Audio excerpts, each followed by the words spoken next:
Bonjour à toutes et à tous.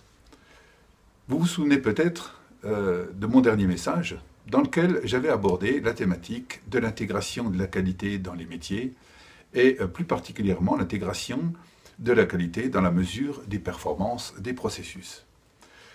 J'avais surtout parlé des processus de réalisation, c'est-à-dire des processus où l'on fabrique des produits ou des services qui sont comptabilisables, très souvent. Et j'avais utilisé pour cela la notion de prestation idéale. Donc une prestation idéale, c'est un produit ou un service que l'on peut décrire en termes de quantité, et ça c'est l'attente très souvent de l'entreprise, il faut fabriquer une certaine quantité de produits ou de services, mais aussi en termes de qualité, et ça correspond aux attentes des clients. Par exemple, on pourrait dire qu'on veut produire une certaine quantité de pièces qui seraient fabriquées au coût standard et qui seraient livrées dans les délais aux clients et sans réclamation. Donc ce serait la définition d'une prestation idéale. Donc dans ce dernier message, j'avais surtout parlé des processus de réalisation et j'avais évoqué aussi le fait que cette approche est un petit peu plus compliquée dans les processus de support parce que là, on y fabrique de l'immatériel. C'est l'exemple d'un processus achat, c'est l'exemple d'un processus de gestion des ressources humaines ou encore d'un service ou d'une fonction de maintenance.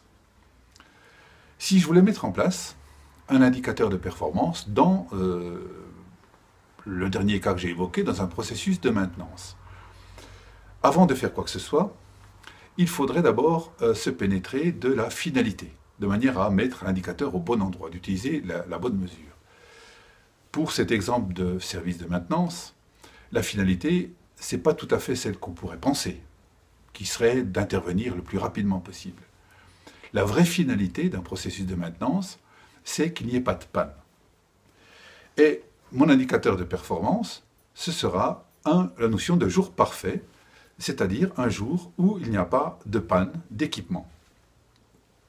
Et de fait, il sera simple ensuite de comptabiliser un nombre de jours parfaits dans une période donnée.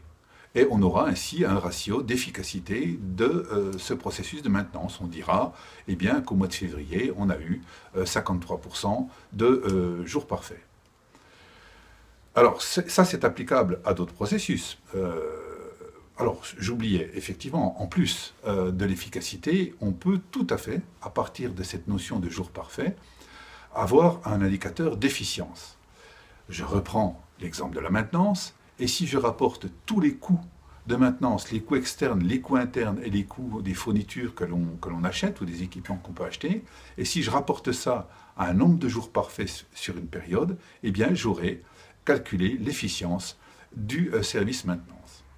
Donc cette approche, on peut l'appliquer à d'autres processus, comme par exemple celui des achats. Un jour parfait aux achats, c'est un jour où il n'y aurait pas de rupture de stock, où il n'y aurait pas de non-conformité en réception des produits achetés, où il n'y aurait pas de non-conformité en production de la part des produits achetés. Donc, il suffit, pour avoir un jour parfait, d'identifier les événements qu'on ne veut pas voir apparaître dans les activités ordinaires et quotidiennes d'un processus et de les mettre sous surveillance. Je vous remercie de votre attention et je vous souhaite une bonne journée et à bientôt.